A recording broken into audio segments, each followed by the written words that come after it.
Southern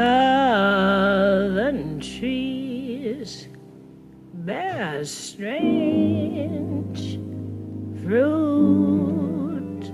Strange Fruit, c'est cette chanson célèbre chantée par Billie Holiday qui avait été écrite dans les années 36-38 par un monsieur qui s'appelle Abel Meerpool, qui avait été stupéfait par les images qu'il avait vues dans les États du Sud où on pendait des noirs comme ça pour s'amuser. Quels sont ces fruits étranges qui pendent aux arbres? Bon, j'avais ce souci d'exprimer ces choses et avec les masques que j'avais commencé à faire, bon, je suis passé devant un tronc d'arbre mort et je me suis dit, allez hop, j'ai mon truc, je le moule et on y va. Je voyais cette scène, chaque masque est une tête qui pend, c'est à la fois pesant mais à la fois léger, quoi. Enfin, pour restituer la chanson de Billie Holiday, ces fruits étranges qui pendent, qui se balancent au vent et qui finissent par tomber, quoi. Il y a ce souffle ténu comme ça. Quand on s'attaque comme ça à une pièce monumentale, il faut avoir des considérations techniques, pratiques. Un arbre, j'ai moulé un arbre. J'ai pensé à un moment utiliser l'arbre, mais il était déjà tombé, donc il était à moitié pourri. Je ne vois pas comment j'aurais pu accrocher une potence et suspendre 200 et quelques kilos.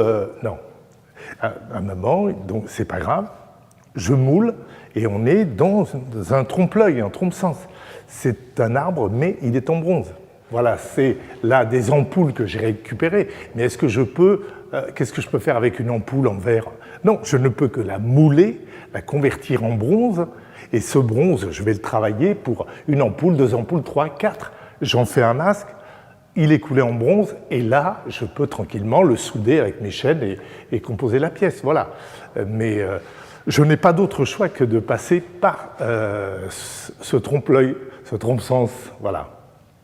Je réfléchissais à comment accompagner Strange Fruit. J'imagine des espèces de fantômes, des espèces de témoins de l'horreur. C'est l'idée de la peau, mais la peau, bon, légère, comme la peau peut l'être. Et ça renvoie à l'esprit du vent qui balance ses corps. Voilà, c'est cette légèreté que je retrouve dans la logique du matériau, qui est le coton, qui est du papier.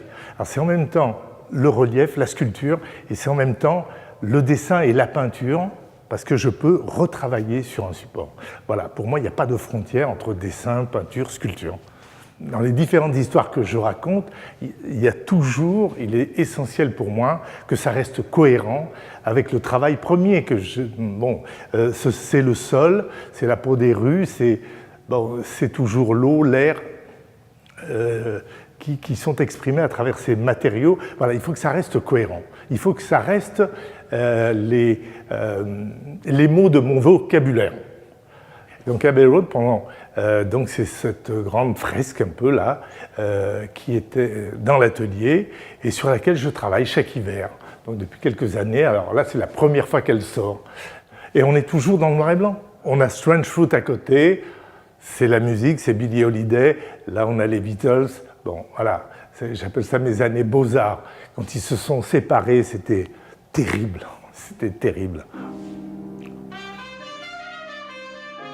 Avant le coton, je faisais de la pâte à papier et donc c'était un enfer parce que c'est l'eau avec la pulpe qu'il fallait mettre dans le fond du moule pour avoir tous ces éléments. C'était très fastidieux.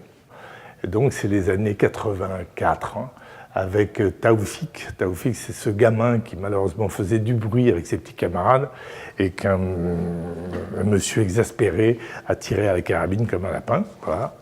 Et puis Ali Bobar, c'est une espèce de personnage ubuesque. Mais voilà, j'aimais encore une fois l'idée du relief papier. Là, j'allais dire que c'est un moment charnière, il y a encore de l'écriture, et je bascule dans la calligraphie des sols. Voilà. Et je me dis, c'est un moment important où c'est vraiment mon langage. Et à partir de là, je m'en vais faire le trottoir pendant 40 ans dans toutes les villes du monde pour justement m'intéresser à tous ces signes distinctifs, ces calligraphies urbaines, voilà. C'est la peau des villes et ces plaques qui sont là, ces motifs comme des tatouages sur la peau. Kaina, alors Kaina c'est ma fille, c'est le nom de ma fille, et alors qu'elle était toute petite, je l'emmenais à la maternelle et elle a lâché ma main pour aller faire une ronde avec ses petits camarades, et c'était l'hiver, ils étaient tous avec leur doudoune, leur bonnet, leur moufle, leur écharpe, bref, c'est des enfants de toutes les couleurs, et je me suis dit, tiens, les enfants du monde. Alors là, le personnage italien, il incarne un peu Venise, bien que j'ai moulé à Rome, on retrouve à SPQR des symboles des voies romaines, mais il y a cette espèce de personnage qui a un gilet, et ça renvoie comme ça à l'époque de Marco Polo, où les gentilshommes arboraient des gilets, c'était la route de la soie. C'est à celui qui aurait le plus beau gilet avec les plus belles pièces de soie. Donc c'est un peu ça que j'exprimais. Donc on a tout ce patchwork de plaques de différentes villes du monde. Et puis le masque, bon, il fallait schématiser et faire un personnage assez ludique comme ça. 21, puisqu'on a installé à Paris 21 pièces à l'aune du 21e siècle. Voilà, pour symboliser l'entrée dans ce troisième millénaire, il fallait donc que je me limite à 21. Oui, l'idée c'était de prendre à la rue et de rendre. Donc à Paris, on en avait 21, et l'idée était de jumeler Paris à 20 capitales du monde. Maintenant, c'est toujours très ambitieux au départ. Après, il faut conjuguer avec le temps.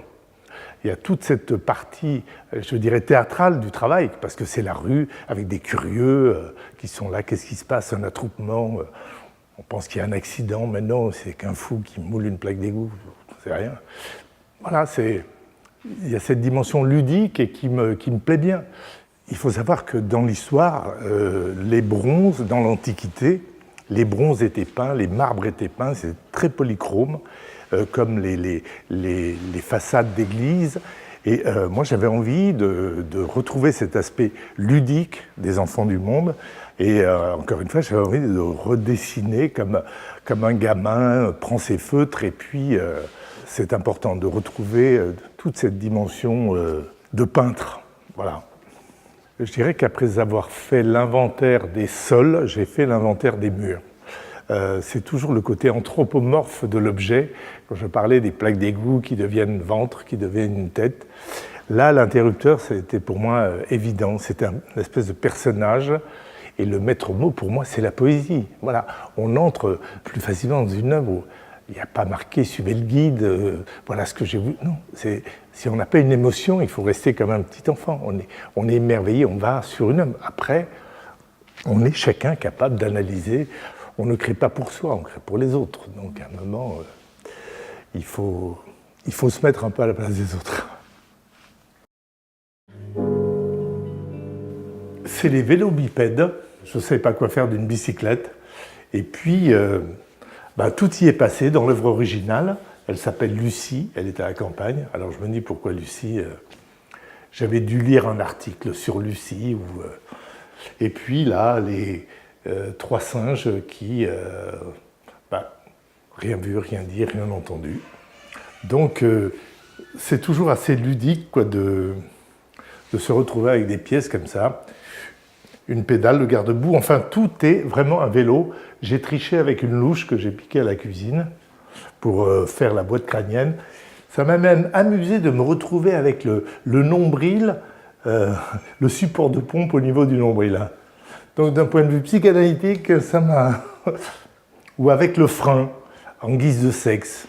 J'ai découvert la Chine où il n'y avait que des vélos et peu de voitures. Aujourd'hui, il y a peu de vélos, beaucoup de voitures. Nous, on est passé à la bicyclette. Donc voilà, il y a ce problème récurrent de l'état de la planète, de ce qu'il faut faire pour une vie meilleure. Je parle de la qualité de l'eau, de l'air. Enfin bon, je ne vais pas tenir un discours écologique, mais la bicyclette a quelque chose de révélateur. il y a toujours, je dirais, une relation entre chacune des œuvres. Que ce soit les tortues, que ce soit les enfants du monde, il y a toujours un lien comme le maillon d'une chaîne. Il y a toujours une histoire qui passe d'une œuvre à l'autre. On est devant ce portrait qui devient très dur avec ses cornes, et en faisant la patine, je révèle le mot Bosch. Alors, en France, quand on dit Bosch, effectivement, si on regarde une tortue, là on se dit il se passe quelque chose. Et donc encore une fois, il y a toujours un lien avec une pièce, avec une autre, mais des fois moi-même je le découvre comme d'autres spectateurs. Moi j'ai grandi avec des tortues, ma mère avait ces tortues à la maison, et elle disait que les tortues chassaient les mauvais sorts et les mauvais génies.